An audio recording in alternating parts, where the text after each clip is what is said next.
춤으로 오신 분들 유명 집사님, 전원자 원사님, 황수랑 권사님, 정재덕 장로님, 김옥승 권사님, 김영자 원사님, 박선아 원사님, 우리 찬양하겠습니다. 좋은 하루, 평안한 하루 되시기를 바랍니다.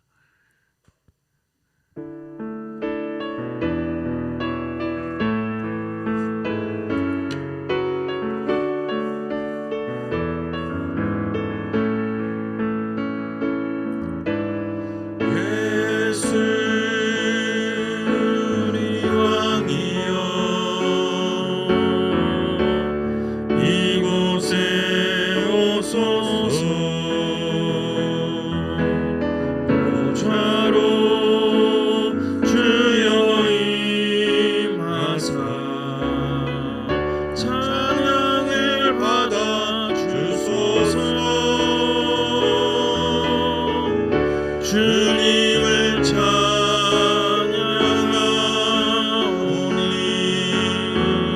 주님을 경배하오니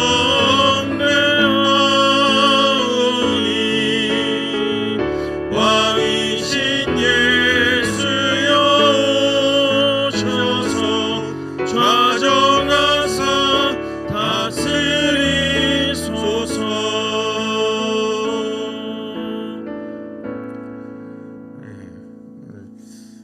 아까 창문을 여니까 바람이 장난이 아니던데 제 방만 그런 게 아니라 바람이 되게 센 거죠. 최 장로님 그냥 집에서 하시지 뭘 이날에 굳이 조심. 날씨가 굳으니까 어르신들 조심하시기를, 바깥 출입 조심하시길 바랍니다.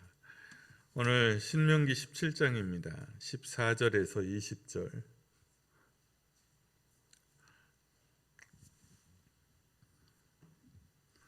신명기 17장 14절에서 20절 한 절씩 교독하겠습니다. 너가 내 하나님 여호와께서 내게 주시는 땅에 이르러 그 땅을 차지하고 거주할 때에 만일 우리도 우리 주위의 모든 민족들 같이 우리 위에 왕을 세워야겠다는 생각이 나거든 반드시 내 하나님 여호와께서 택하신 자를 내 위에 왕으로 세울 것이며 내 위에 왕을 세우려면 내 형제 중에서 한 사람을 할 것이요 내 형제 아닌 타국인을 내 위에 세우지 말 것이며 그는 병마를 많이 두지 말 것이요 병마를 많이 얻으려고 그 백성을 애굽으로 돌아가게 하지 말 것이니 이는 여호와께서 너희에게 이르시기를 너희가 이후에는 그 길로 다시 돌아가지 말 것이라 하셨음이며 그에게 아내를 많이 두어 그의 마음이 미혹되게 하지 말 것이며 자기를 위하여 은금을 많이 쌓지 말 것이니라. 그가 왕위에 오르거든 이 율법서의 등사본을 레위 사람 제사장 앞에서 책에 기록하여 평생에 자기 옆에 두고 읽어 그의 하나님 여호와 경외하기를 배우며 이 율법의 모든 말과 이 규례를 지켜 행할 것이라. 함께 그리하면 그의 마음이 그의 형제 위에 교만하지 아니하고 이 명령에서 떠나 좌로나 우로나 치우치지 아니하리니 이스라엘 중에서 그와 그의 자손이 왕위에 있는 날이 장구하리라. 아멘. 오늘 본문의 말씀은 왕의 법이에요. 왕을 세울 때의 기준이고 그리고 왕이 됐을 때 왕이 해야 할 규례에 대한 거죠. 이게 지금은 왕이 없잖아요. 이게 지금 우리 시대에 우리 자신에게 어떤 의미를 줄 수 있을까요? 우리는 두 가지 실존이 함께 있어요. 뭐냐면 우리가 왕을 원할 수 있죠. 우리가 왕을 원할 수 있고 우리가 왕을 뽑을 수도 있습니다. 또 반대로 내가 왕으로 뽑힐 수도 있고 내가 왕이 될 수도 있습니다. 그러면 퍼뜩 묻겠죠.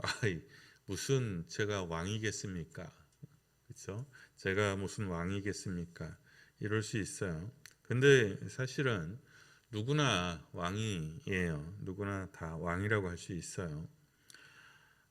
부교육자에게 담임은 왕일 수 있어요. 아내는 남편에게 왕일 수 있고, 자녀에게 부모는 왕일 수 있고, 또 뭐 반대도 있죠. 남편에게 있어서 아내가 왕일 수도 있고, 또 부모에게 있어서 자녀가 왕일 수도 있습니다. 흔히 우리 그걸 뭐라고 표현하죠? 갑이라고 표현하죠. 갑. 갑이 되는 사람, 갑의 위치에 서게 될 수 있습니다. 그게 왕이죠. 마트나 식당이나 이런 곳에서 서비스하는 사람들에게 우리가 왕이 될 수 있습니다.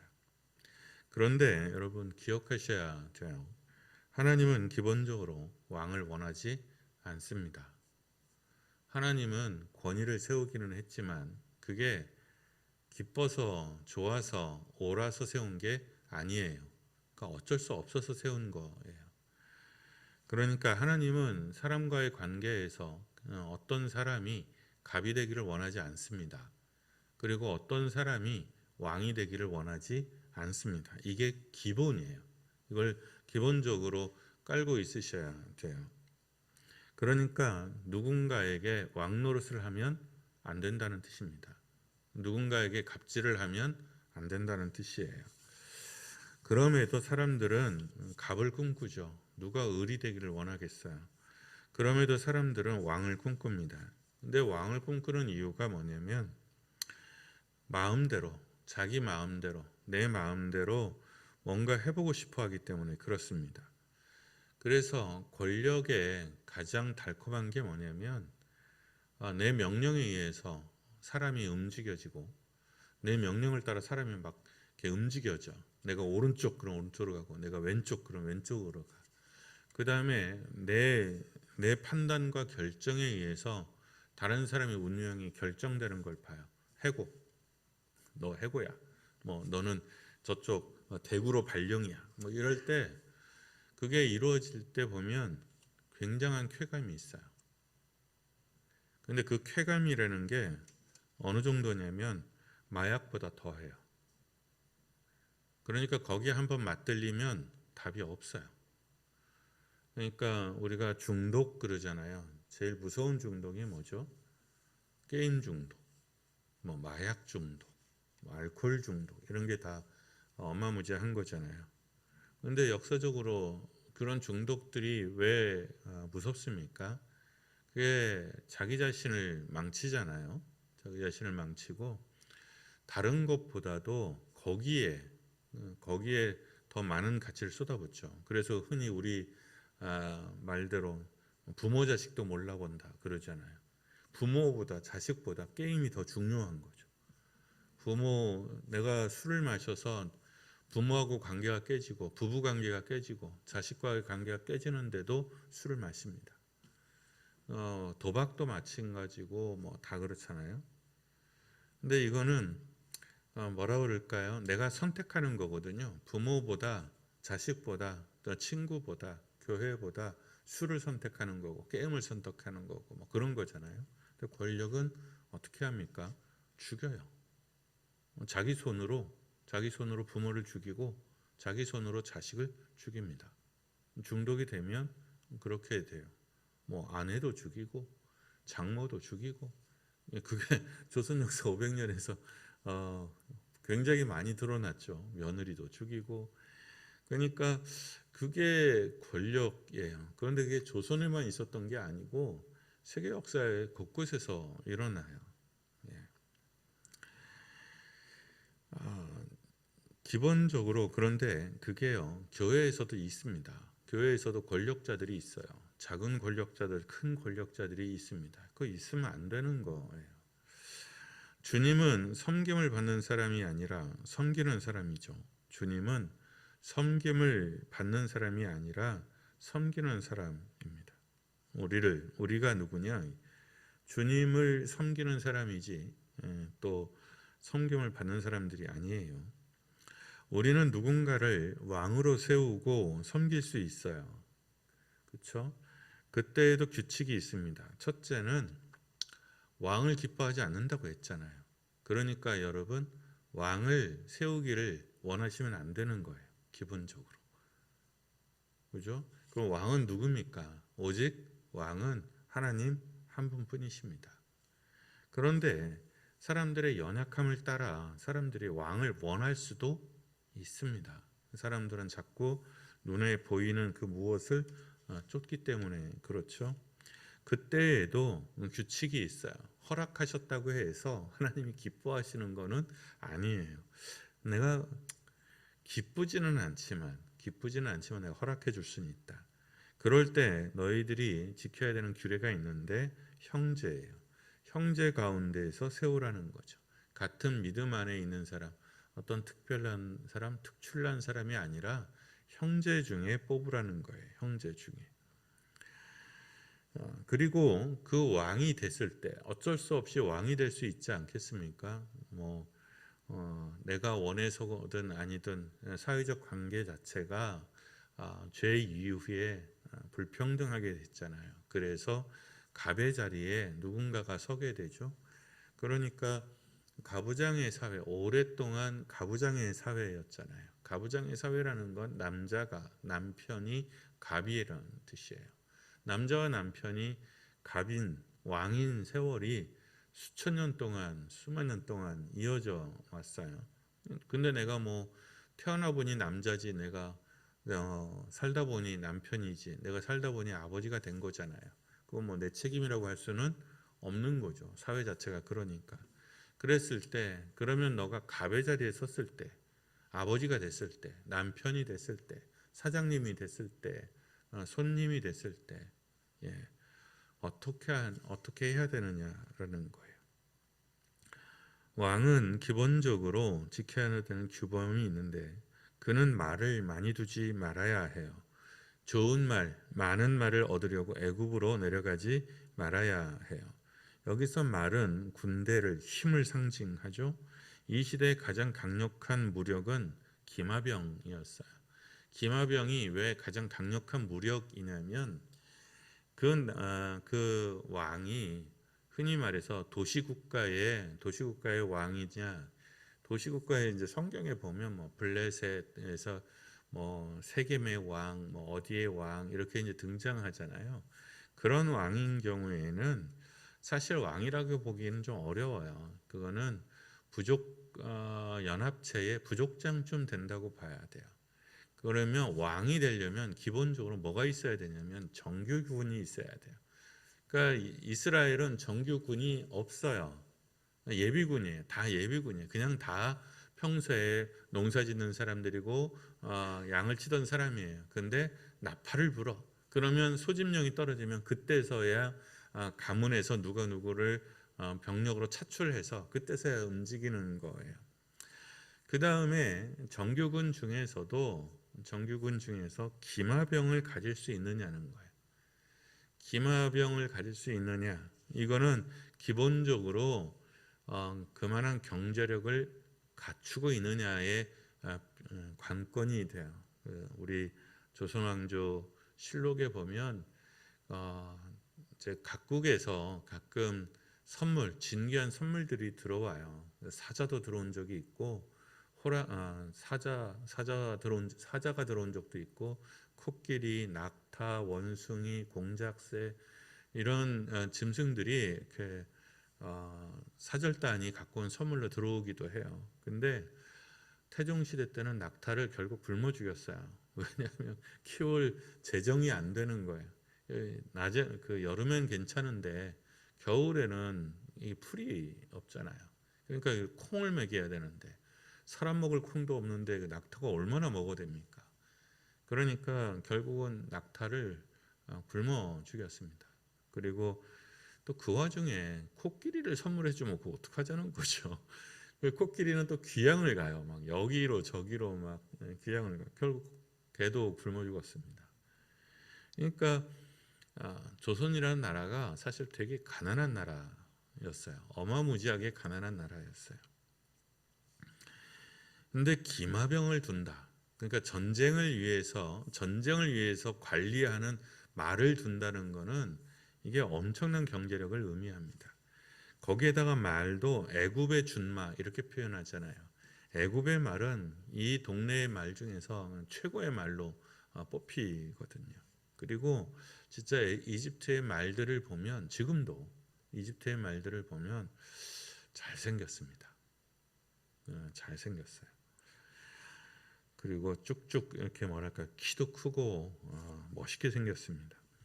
그런데 기마병을 두는 것까지는 괜찮다는 거예요. 그런데 그 기마병을 더 강하게 하기 위해서 더 좋은 거 하기 위해서 굳이 애굽까지 가서 말 사오고 그러지 말라는 거죠.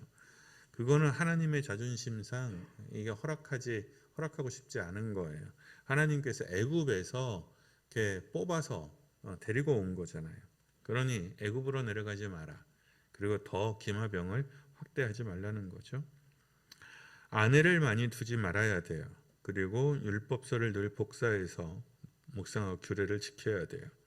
그러니까 군대를 키우지 말라는 말은 자신의 힘과 권력을 의지하지 말라는 뜻이고, 자신의 힘과 권력을 위해서 애국 같은 세상과 타협하지 말라는 뜻이고요. 아내를 많이 두지 말라는 것은 군대를 권력을 쾌락으로 사용하지 말라는 뜻이고요.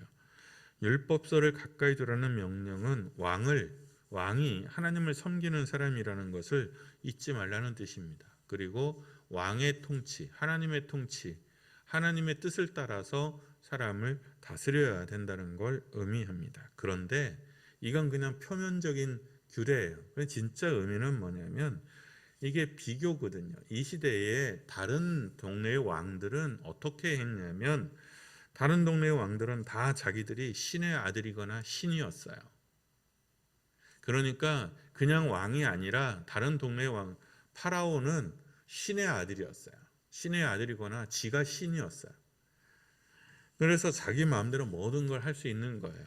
그런데 하나님께서 명백하게 딱 지정해 주는 거예요. 왕은 뭐예요? 형제 중에 뽑혀온 사람이에요. 너는 신이 아니라는 거를 딱 집어주는 거예요. 넌 사람이야 라고 그 한계를 딱 정해 준 거예요. 그러나 이스라엘은 그렇죠? 다른 동네는 그래서 왕이 이렇게 딱 됐을 때 그랬어요. 다른 동네 이렇게 보면 와, 막 신의 아들이래. 막 신이 뽑아 세운, 하나님이 뽑아 세운 사람, 이 정도가 아니라 신의 아들이야. 또는 신이야, 지가. 그런데 이스라엘은 그렇게 주장할 수 없는 거죠. 왕은 형제 중 한 사람에게 지나지 않아요. 왕은 형제 중에 한 사람에 지나지 않아요. 그냥 목사는 뭐예요? 성도 중에 한 사람에 지나지 않아요. 장로도 마찬가지예요. 권사도 마찬가지예요. 그게 기본적인 마음이어야 하는 거예요. 이것을 벗어나게 되면 죄입니다. 이걸 벗어나게 되면 범죄예요. 우리는 왕 같은 제사장이에요. 그렇지만 존엄하지만, 그렇죠? 세상에 대하여 존엄하지만 세상의 그 무엇보다도 영광스럽긴 하지만 제사장이에요. 결국 뭡니까? 하나님을 섬기는 사람이라는 뜻이에요. 성경은 기본적으로 왕정을 반대합니다. 성경은 기본적으로 권력을 반대해요. 사람들의 연약함을 따라 허락하셨지만 기본적으로 반대하십니다. 권력은 늘 사람을 병들게 하고 타락하게 해요. 근데 우리는 늘 힘 있는 사람을 꿈꾸죠. 내가 힘을 갖기를 원하고 그리고 힘 있는 지도자를 자꾸 찾습니다. 그게 왜 그러냐? 병들어서 그래요. 그게 병들어서 그렇습니다. 좋은 의미에서 힘을 원하는 게 아니죠. 내가 그 힘을 가지고 내가 하나님께 헌신하고 하나님을 섬기려는 게 아니에요. 사람들이 힘을 원하는 것은 내 마음대로 내 뜻대로 해보고 싶은 거고 그리고 그 힘을 통해서 나를 확인하고 싶은 것뿐이에요. 그리고 힘 있는 사람을 원하는 것은 기본적으로 내가 약하다는 걸 의미해요. 내가 병들었다는 걸 의미하고 내가 판단할 수 없다는 것을 의미해요. 그것도 병든 거예요. 내가 정말 좋은 지도자를 원해서 내가 하나님의 나라를 세우고 좋은 나라를 세우고 좋은 일을 하겠다 그런 의미가 아니에요. 기본적으로 내가 병들었으니 나를 좀 이끌어 달라는 거예요. 근데 속담에 있잖아요. 소경이 소경을 인도할 수 있겠느냐. 병든 사람이 병든 사람을 이끌 수 있습니까? 그러니까 지도자에게 뭔가를 자꾸 의지하는 것은 올바르지 않아요. 그리고 늘 예를 들어서 얘기하지만 조선 역사 500년에서 왕 같은 놈이 몇 사람이나 있었냐고요. 그러니까 사람이라는 게 그런 거예요. 사람이라는 게 그런 거고, 민주주의는 그래서 좋은 대통령을, 좋은 사람을 일꾼으로 뽑으려는 게 아니에요. 어떤 의미에서 민주주의는 나쁜 놈을 거르려고 하는 거예요. 나쁜 놈을 최악의 선택을 하지 않으려고 하는 시스템이에요. 그래서 좀 비효율적이에요. 근데 우리는 또 비효율적인 거 너무 싫어하잖아요. 사람에게 지시하고 명령하는 것을 좋아하지 말아야 합니다. 위치에 따라 해야 하면 진심으로 겸손하게 해야 돼요. 조심해야 하고요. 왕을 꿈꾸는 자가 있다면 배덕자예요. 우린 사랑을 위해서 부름을 입었고, 헌신을 위해서 부름을 입었고, 섬김을 위해서 부름을 입었다는 것을 잊지 않으셔야 됩니다.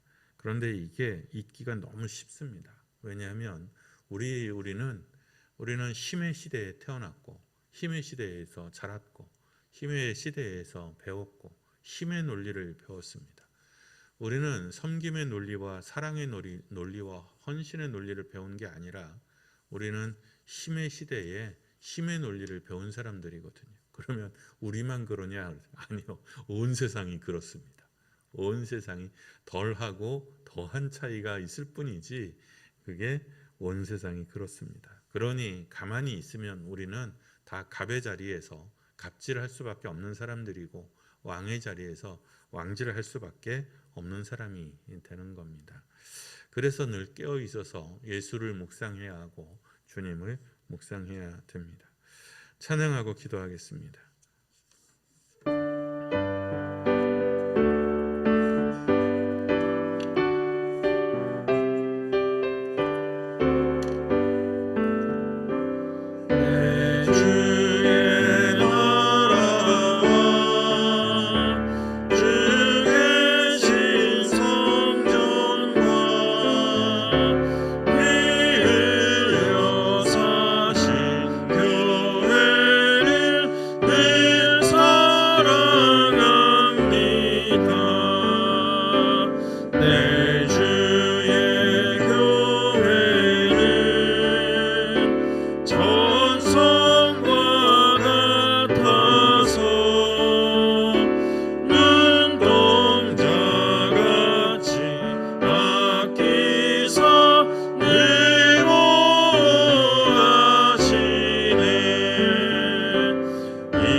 왕을 위하여 부름을 입은 사람들이 아니라 섬김을 위하여 부름을 입은 사람들입니다.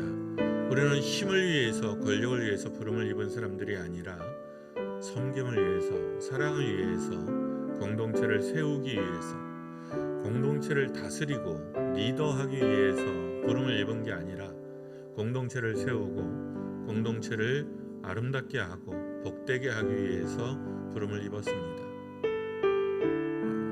세상이 타락했기 때문에 때로 그 과정에서 힘이 필요할 수도 있고 질서가 필요할 수도 있고 그렇기는 합니다.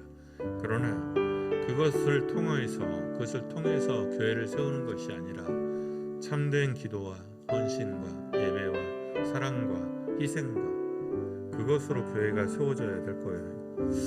우리가 모든 영광을 하나님께 드리는, 모든 힘을 하나님께 돌려드리는, 모든 권력이 하나님께 있는 그런 교회가 되기를 위해서 기도합니다. 그렇죠. 사람들이 내 지시에 따르지 않고 나를 따르지 않고 내 말대로 하지 않으면 우리는 다 상처를 받고 분노를 일으킵니다. 그런데 정작 하나님을 따르지 않고 하나님을 섬기지 않고 하나님을 사랑하지 않는 일에는 그다지 마음에 높이 두지 않습니다. 그게 우리가 가지고 있는 이기이고 어떻게 보면 잘못 선 기반일지 모릅니다.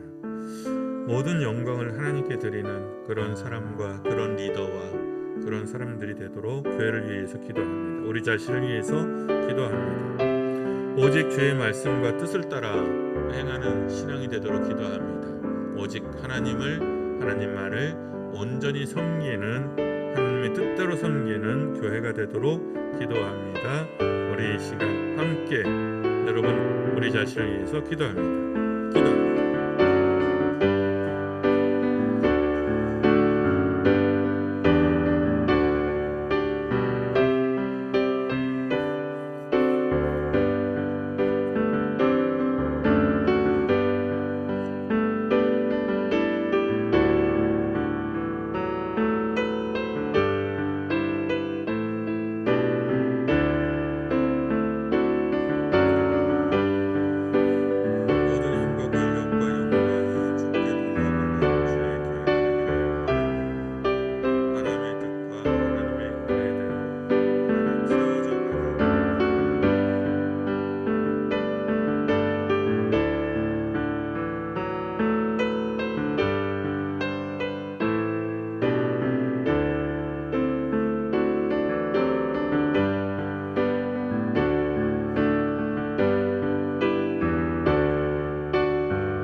한 번 더 기도합시다. 아픈 사람들 위해서 기도해 주시고요. 그리고 우리 자녀들을 위해서 기도해 주시고 어버이들을 위해서 기도해 주시기를 바랍니다. 아픈 사람들의 이름들을 기억하시고 구역과 또 선교회 속에서 기억나는 사람 위해서 기도하시고 우리 어버이들과 자녀들을 위해서 축복합니다. 그리고 교회를 위해서 기도하실 때 우리 한길교회는 헌신과 섬김과 그런 즐거움이 부흥되기를 위해서 기도합시다. 그야말로 사람이 늘고 그런 게 아니라 진짜 헌신하는 기쁨이 또 섬김의 기쁨이 그게 기뻐질 수 있기를, 그래서 하나님을 섬기고 교회를 섬기는 것이 하나님 앞에 예배하는 그 기쁨이 부흥되기를 위해서 여러분 기도합니다. 세상이 알아주든 알아주지 않든 그게 뭐가 중요하겠어요. 우리 안에서 우리가 행복하다면, 우리가 우리 안에서 기쁘고 즐겁다면 그럼 우리가 이기는 겁니다. 여러분 우리 안에 있는 즐거움이 더욱더 커지고 넘칠 수 있도록 기도해 주시기를 바랍니다. 우리 잠시 아픈 사람들과 자녀와 어버이와 그리고 교회를 위해서 기도합니다.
살아계신 아버지, 늘 모든 권력과 섬김이 주님께, 모든 예배가 주님께, 모든 영광이 주님께 이르기를 소원합니다. 주님의 교회가 형제로 이루어진 아름다운 공동체가 되게 하시고, 이 교회가 오직 주님께 영광 돌리는 교회가 되도록 함께하여 주옵소서. 내 이름과 내 뜻과 내 생각은 감춰주시고 오직 주님의 뜻만이 나타나는 주님의 교회가 되도록, 주님의 이름만 드러나는 교회가 되도록 역사하여 주시기를 원합니다. 우리가 엎드려 간구하고 기도할 때 아버지, 우리 중에 연약하고 아픈 이들이 나음을 얻게 하여 주시고, 상한 이들이 회복되게 하여 주시고, 우리의 자녀들이 형통하게 되게 하여 주시고, 우리의 어버이들이 평안하기를 소원합니다. 그래서 하나님의 은총과 복이 넘치고 넘치는 교회가 되기를 원합니다. 하나님, 주님을 섬기는 지혜와 주님을 섬기는 기쁨과 주님의 말씀을 깨닫는 즐거움과 주님과 동행하는 그 기쁨이 넘치는 우리가 되도록 주님의 거룩한 영으로 함께 하시고 일깨워 주시며 새롭게 하여 주옵소서. 주께서 우리에게 새 영을 약속하셨고 새 마음을 약속하셨으니 주님, 우리 영혼에, 우리 삶에 새 물을 부어 하나님 우리를 새롭게 하여 주옵소서.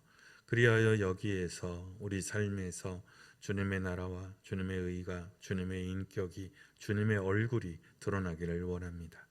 이 뜻을 담아, 이 간구를 담아 주님께서 가르쳐 주신 기도로 기도하오니, 하늘에 계신 우리 아버지, 아버지의 이름을 거룩하게 하시며 아버지의 나라가 오게 하시며 아버지의 뜻이 하늘에서와 같이 땅에서도 이루어지게 하소서. 오늘 우리에게 일용할 양식을 주시고 우리가 우리에게 잘못한 사람을 용서하여 준 것 같이 우리 죄를 용서하여 주시고 우리를 시험에 빠지지 않게 하시고 악에서 구하소서. 나라와 권능과 영광이 영원히 아버지의 것입니다. 아멘.